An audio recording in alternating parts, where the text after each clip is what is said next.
नमस्कार, मेरा नाम है अभिनव रस्तोगी और आप देख रहे हैं द लीडर हिंदी का नेशनल बुलेटिन। आज के बुलेटिन में बात होगी सीएम अरविंद केजरीवाल के वापस तिहाड़ जेल जाने की।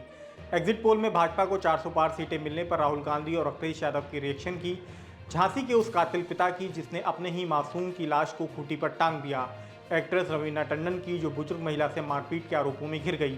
पहले आज की सुर्खियों पर एक नजर। तिहाड़ जेल के लिए घर से निकले सीएम अरविंद केजरीवाल। राहुल गांधी बोले ये एग्जिट पोल नहीं, मोदी मीडिया पोल। कांग्रेस नेता जयराम बोले पीएम को 4 जून को जाना होगा। अखिलेश बोले एग्जिट पोल का आधार ईवीएम नहीं डीएम। प्रमोद कृष्णम का तंज 4 जून को शहजादे भी करेंगे साधना। आप विधायक ने कहा मोदी फिर बने पीएम तो मुड़वा दूंगा सिर। सिक्किम में एसकेएम और अरुणाचल में बीजेपी की सरकार। पंजाब में मालगाड़ियां टकराई, 2 लोगों पायलट घायल। पिता ने 4 साल के बेटे की हत्या कर खूंटी पर टांगी लाश। एक्ट्रेस रवीना टंडन पर बुजुर्ग महिला से मारपीट का आरोप। अब खबरें विस्तार से। तिहाड़ जेल के लिए घर से निकले सीएम अरविंद केजरीवाल। दिल्ली के मुख्यमंत्री अरविंद केजरीवाल अंतरिम जमानत की अवधि खत्म होने पर आज तिहाड़ जेल में आत्मसमर्पण करेंगे। वे अपने आवास से निकल चुके हैं। वे राजघाट और हनुमान मंदिर पहुंचे। फिर केजरीवाल ने पार्टी दफ्तर में पार्टी कार्यकर्ताओं से मुलाकात करी। इसके बाद यहां से वे तिहाड़ के लिए रवाना हुए। बता दें कि सुप्रीम कोर्ट ने दिल्ली के सीएम अरविंद केजरीवाल को चुनाव प्रचार में हिस्सा लेने के लिए 10 मई को अंतरिम जमानत पर रिहा किया था, जो आज रविवार को खत्म हो रहा है। उधर ट्रायल कोर्ट ने उनकी अंतरिम जमानत पर फैसला 5 जून के लिए सुरक्षित रख लिया है। राहुल गांधी बोले ये एग्जिट पोल नहीं, मोदी मीडिया पोल। कांग्रेस ने एग्जिट पोल के नतीजों को लेकर आज रविवार को एक बैठक करी। बैठक के बाद कांग्रेस नेता राहुल गांधी ने अपना पहला रिएक्शन दिया। राहुल गांधी ने पत्रकारों से बात करी। राहुल गांधी से जब पत्रकारों ने एग्जिट पोल को लेकर सवाल किया तो उन्होंने कहा कि इसका नाम एग्जिट पोल नहीं, ये मोदी मीडिया पोल है। ये मोदी जी का पोल है, उनकी फैंटेसी का पोल है। पत्रकारों ने जब राहुल गांधी से पूछा कि इंडिया गठबंधन की कितनी सीटें आ रही हैं तो उन्होंने कहा कि आपने सिद्धू मूसेवाले का सॉन्ग सुना है 295, हम 295 सीटें जीतेंगे। कांग्रेस नेता जयराम रमेश बोले पीएम को 4 जून को जाना होगा। कांग्रेस नेता जयराम रमेश ने दावा किया कि इंडिया गठबंधन लोकसभा चुनाव में 295 से ज़्यादा सीटों पर जीत दर्ज करेगा। उन्होंने यह भी कहा कि हमने शनिवार को हुई बैठक में 1.5 घंटे हर सीट को लेकर चर्चा करी और इसी के आधार पर कांग्रेस अध्यक्ष ने इंडिया गठबंधन के चुनाव में जीतने की घोषणा करी।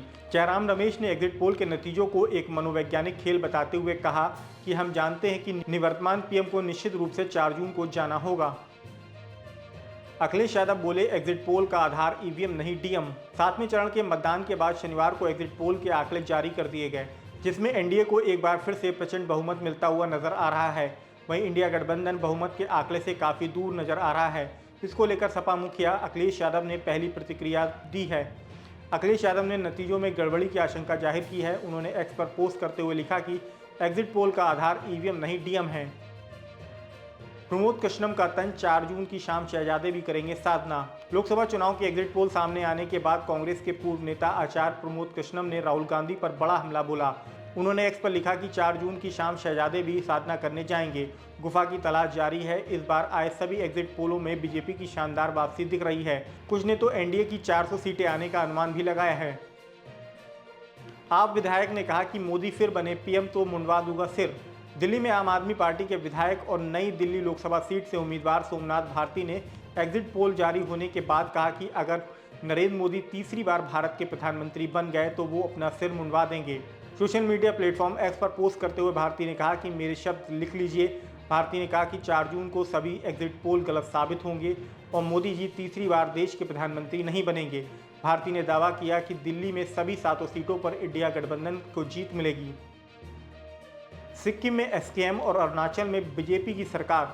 सिक्किम के विधानसभा चुनाव में मुख्यमंत्री प्रेम सिंह तमांग की नेतृत्व वाली सिक्किम क्रांतिकारी मोर्चा यानी एसकेएम ने प्रचंड बहुमत के साथ जीत हासिल करी है। सीएम तमांग ने खुद 2 विधानसभा क्षेत्रों में जीत हासिल करी है। उधर अरुणाचल प्रदेश के विधानसभा चुनाव में भाजपा ने बहुमत के साथ जीत हासिल करी है। पूर्व मुख्यमंत्री दोरजी खांडू के बेटे पेमा खांडू राज्य में 2 बार के मुख्यमंत्री रह चुके हैं। अब तीसरी बार मिली जीत के साथ ही खांडू तीसरी बार सत्ता का सिंहासन संभालेंगे। पंजाब में मालगाड़ियां टकराई, 2 लोको पायलट घायल। पंजाब के फतेहगढ़ साहिब में सरहिंद के माधोपुर के पास रविवार सुबह बड़ा ट्रेन हादसा हो गया। रेलवे की 2 मालगाड़ियां आपस में टकरा गई। इस हादसे में 2 लोको पायलट विकास कुमार और हिमांशु कुमार घायल हो गए। घायलों को श्री फतेहगढ़ साहिब सिविल अस्पताल में भर्ती कराया गया है। दोनों की हालत गंभीर है, इसलिए फौरी तौर पर इलाज के बाद उन्हें पटियाला के हायर सेंटर रेफर कर दिया गया है। पिता ने 4 साल के बेटे की हत्या कर खूंटी पर टांग दी लाश। झांसी के प्रेमनगर थाना क्षेत्र में नैनागढ़ मोहल्ले में शनिवार रात एक सनसनीखेज घटना हुई। यहां घरेलू कलह के चलते टैक्सी चालक नीलेश साहू ने अपने 4 साल के मासूम बेटे हिमांशु और पत्नी प्रियंका की गला घोंटकर हत्या कर दी। फिर बेटे की लाश को खूंटी पर टांग दिया और बाद में किचन में जाकर खुद भी जान दे दी। इस घटना से पूरे इलाके में सनसनी फैल गई। सूचना मिलते ही पुलिस मौके पर पहुंच गई और तीनों शवों को कब्जे में लेकर पोस्टमार्टम के लिए भेजा। एक्ट्रेस रवीना टंडन पर बुजुर्ग महिला से मारपीट का लगा आरोप। बॉलीवुड एक्ट्रेस रवीना टंडन पर एक बुजुर्ग महिला और उनके परिवार के साथ मारपीट और गाली गलौज करने का कथित आरोप लगा है। पीड़ित मोहम्मद ने आरोप लगाया कि बीती रात बांद्रा में स्थित रिजवी लॉ कॉलेज के पास शराब के नशे में रवीना टंडन ने उनकी मां के साथ मारपीट करी। वहीं गुस्साए लोगों ने एक्ट्रेस को घेर लिया। स्थानीय लोगों द्वारा घेर कर उन पर हमला करने का एक वीडियो भी सोशल मीडिया पर तेजी से वायरल हो रहा है। फिलहाल आज के नेशनल बुलेटिन में इतना ही। देश दुनिया से जुड़ी ऐसी ही अन्य अपडेट्स पाने के लिए देखते रहिए द लीडर हिंदी।